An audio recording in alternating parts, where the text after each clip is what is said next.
마가복음 16장. 안식일이 지나매 막달라 마리아와 야고보의 어머니 마리아와 또 살로메가 가서 예수께 바르기 위하여 향품을 사다 두었다가 안식 후 첫날 매우 일찍이 해 돋을 때 그 무덤으로 가며 서로 말하되 누가 우리를 위하여 무덤 문에서 돌을 굴려주리요 하더니 눈을 들어본즉 벌써 돌이 굴려져 있는데 그 돌이 심히 크더라. 무덤에 들어가서 흰 옷을 입은 한 청년이 우편에 앉은 것을 보고 놀라매 청년이 이르되 놀라지 말라. 너희가 십자가에 못 박히신 나사렛 예수를 찾는구나. 그가 살아나셨고 여기 계시지 아니하니라. 보라, 그를 두었던 곳이니라. 가서 그의 제자들과 베드로에게 이르기를 예수께서 너희보다 먼저 갈릴리로 가시나니 전에 너희에게 말씀하신 대로 너희가 거기서 배우리라 하라 하는지라. 여자들이 몹시 놀라 떨며 나와 무덤에서 도망하고 무서워하여 아무에게 아무 말도 하지 못하더라.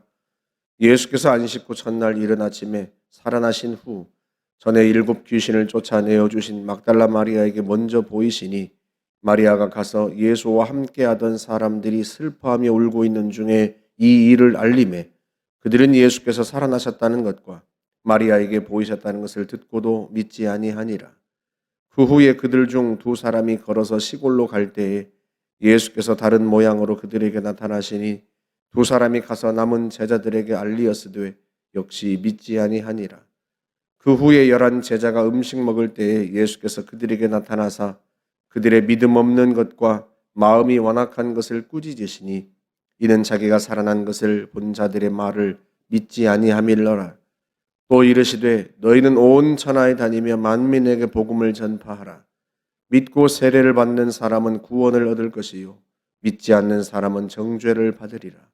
믿는 자들에게는 이런 표적이 따르리니 곧 그들이 내 이름으로 귀신을 쫓아내며 새 방언을 말하며 뱀을 집어 올리며 무슨 독을 마실지라도 해를 받지 아니하며 병든 사람에게 손을 얹은즉 나으리라 하시더라. 주 예수께서 말씀을 마치신 후에 하늘로 올려지사 하나님 우편에 앉으시니라. 제자들이 나가 두루 전파할세 주께서 함께 역사하사 그 따르는 표적으로 말씀을 확실히 증언하시니라. 아멘. 예수님께서 십자가에서 죽으시고 3일째 되던 날 새벽에 여인들이 예수님의 시신에 향품을 바르려고 예수님의 무덤으로 갔습니다. 그런데 가서 보니까 무덤을 막아놓은 돌문이 굴려져 있고 안에 들어가서 보니까 예수님은 보이지 않고 웬 흰옷을 입은 청년이 예수님이 살아나셨다고 이야기를 하는 거죠. 그 청년이 그러니까 천사겠죠. 여인들에게 이야기를 합니다. 16장 7절에 보면 가서 그의 제자들과 베드로에게 이르기를 예수께서 너희보다 먼저 갈릴리로 가시나니 전에 너희에게 말씀하신 대로 너희가 거기서 배우리라 하라. 그러니까 예수님께서 부활하신 예수님께서 갈릴리에서 보잔다고 전해라. 그렇게 천사가 메시지를 전해준 거예요. 왜 갈릴리에서 보자고 하실까? 부활하신 주님께서. 예수님 무덤은 예루살렘에 있고 제자들도 다 예루살렘에 있잖아요. 무서워서 어디 가지도 못한 채 예루살렘에서 그 다락방에서 방문을 걸어 잠그고 있단 말이죠. 그러면 예수님께서 예루살렘에 있는 그 제자들에게 나타나시면 될 텐데 왜 굳이 갈릴리에서 보자고 하실까? 여러분, 게다가 제자들이요 여인들의 말을 믿지 않습니다. 예수님이 부활하셨다는 그 메시지를 전했는데도 불구하고 또 마리아가 부활하신 예수님을 또 만났단 말이죠. 그런데도 여인들의 말을 믿지 않아요. 갈릴리로 가지 않습니다. 끝내 예수님께서 갈릴리에서가 아니라 예루살렘에 있는 제자들에게 나타나셔야 했어요. 그러니까 예수님이 생각해 보시니까 아무리 봐도 제자들이 갈릴리로 올 것 같지가 않은 거죠. 왜? 예수님이 부활하셨다는 것을 도무지 믿지 않아요. 예수님께서 제자들에게 순환을 처음 예고하셨을 때 순환만 예고하셨던 게 아니에요. 부활도 함께 예고하셨습니다. 마가복음 8장 31절에 예수님께서 처음으로 제자들에게 자신의 순환을 말씀하신 장면이 나오는데 그때 이렇게 말씀을 하세요. 인자가 많은 고난을 받고 장로들과 대제사장들과 서기관들에게 버림받아 죽임을 당하고 3일 만에 살아나야 할 것을 비로소 가르치셨다. 그러니까 순환만 예고하신 게 아니고요. 부활도 함께 예고하셨어요. 여러분 그 다음에 두 번째, 세 번째도 마찬가지였습니다. 그런데 두 번째 순환 예고 후에 제자들이 보인 반응에 대해서 성경이 뭐라고 얘기를 하는가 하면 말씀을 깨닫지 못하고 묻기도 두려워하더라. 그렇게 표현합니다. 왜 제자들이 예수님의 순환과 부활 예고에 대해서 묻는 것도 두려워했을까?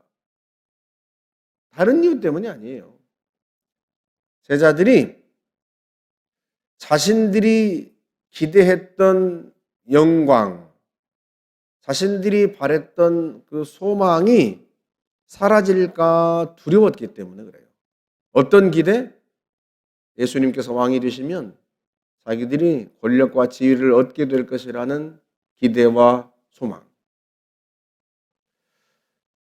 예수님께서 순환을 예고하심에도 불구하고요. 두 번째 순환 예고 후에도 제자들은 누가 큰지 다툽니다. 그게 마가복음 9장에 나와요. 그때뿐만이 아니에요. 예수님께서 순환을 예고하시고 예루살렘으로 올라가시는데도 예루살렘에 올라가시는 그 길에서도 제자들이요. 서로 누가 큰지에 대해서만 관심이 있어요. 야고보와 요한 형제는 심지어 예수님이 영광을 받으시면 자기들을 예수님의 좌우편에 앉게 해달라고 요청합니다. 나머지 10 제자들은 야고보와 요한의 그 말을 듣고 분개하고요. 왜? 예수님의 좌우편에 앉는 게 왜 자기들이 앉아야 되는 건지 이러면서 이제 분노하는 거죠. 그러니까 이 제자들은요, 어느새 진정한 제자의 길에서 벗어나서 예수님을 통해 얻게 될 그 영광, 권력, 여기에 눈이 먼 거예요. 이들이 처음에 예수님을 따랐을 때는 더 많은 힘을 얻고 권력을 얻고 부자 되게 해주겠다고 해서 예수님을 따랐던 게 아니에요.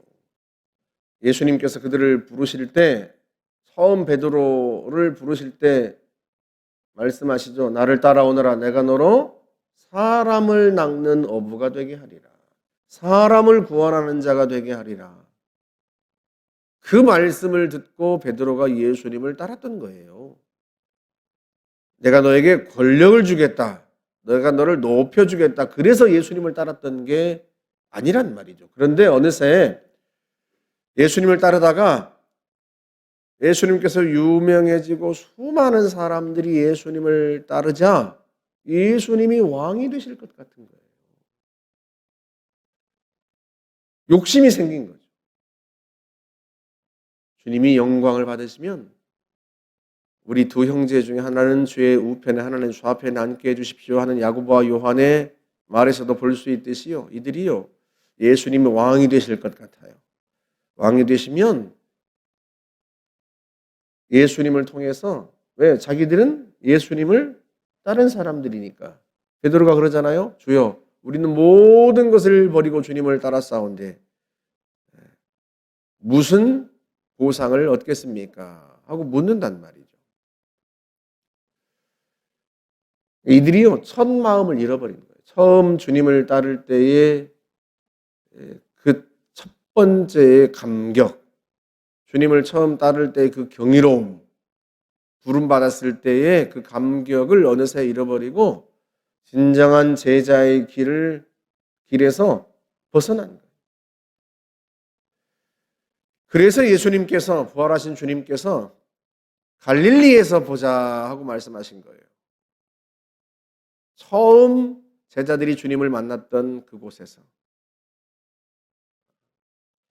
제자들의 그 처음 마음을 회복시켜주고 싶은 요량으로 갈릴리에서 보자고 하신 거죠.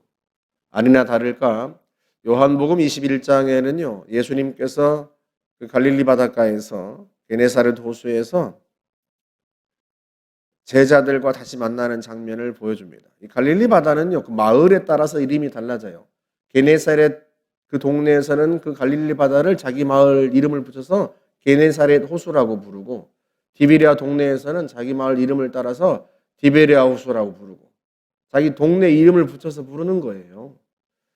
이 갈릴리 바다에서 주님이, 부활하신 주님이 제자들과 다시 만나는데, 그때 만나는 장면이요, 예수님께서 베드로와 야고보, 요한, 이 안드레를 처음 만났던 장면과 너무나 똑같아요. 제자들이 밤이 새도록 그물질을 하고 고기를 잡는데요, 한 마리도 잡지 못합니다. 처음 베드로가 주님을 만났을 때도 그랬죠. 예수님께서 바닷가에 서서 멀리 배에 있는 제자들에게 외칩니다. 그물을 배 오른쪽에 던지라, 그러면 잡으리라. 큰 소리로 외치시는데, 과연 그 말씀대로 했더니요, 그물을 들 수 없을 만큼 고기를 많이 잡습니다. 처음 예수님을 만났던 때도 그때도 그랬죠. 예수님이 가리키는 곳에 그물을 던졌더니 큰 물고기가 많이 잡혔습니다. 처음 만났던 때와 부활하신 주님께서 제자들을 다시 만나는 그 장면이요, 너무 똑같아요. 부활하신 주님이 제자들을 다시 만났을 때도 똑같이 말씀하시죠. 베드로에게 나를 따라오너라. 왜 주님께서 처음 제자들을 만나셨던 그때 그 장면을 재현하시는가? 왜 주님께서, 부활하신 주님께서 베드로에게 네가 나를 사랑하느냐 물으시는가? 왜 그 후에 나를 따라오너라 부르시는가? 다른 이유 때문이겠습니까? 제자들에게 처음 마음, 처음 주님을 만났을 때의 그 경이로움, 처음 부름받았을 때의 그 감격, 그 첫 마음을 회복시켜주고 싶으신 거예요. 다시 출발하는 거죠. 다시 사명으로 출발하고 다시 시작하는 거죠. 다시 제자의 길을 걷도록 하시려고 주님께서 갈릴리에서 보자 하고 말씀하셨던 거죠. 주님은요, 그만큼 우리가 처음 주님을 만났던 때, 우리가 처음 주님을 뜨겁게 사랑했던 그때를 그리워하세요. 여러분 처음 예수를 믿었을 때, 그때 여러분의 마음속에 처음 주님을 인격적으로 만나고 주님을 나의 주로 고백했던 그때, 여러분이 예수님을 통해서 뭔가를 얻고자 하는 게 있었습니까? 예수님을 통해서 뭐 부자 되겠다, 예수님을 통해서 내가 뭐 많은 것을 얻겠다, 이런 생각 없었어요. 그러지 않았습니까? 예수님을 통해서 구원받은 게 감사하고 감격스럽고, 내가 주님을 위해서 평생을 충성하리라 마음먹었고, 내가 주님만을 사랑하리라 그랬잖아요.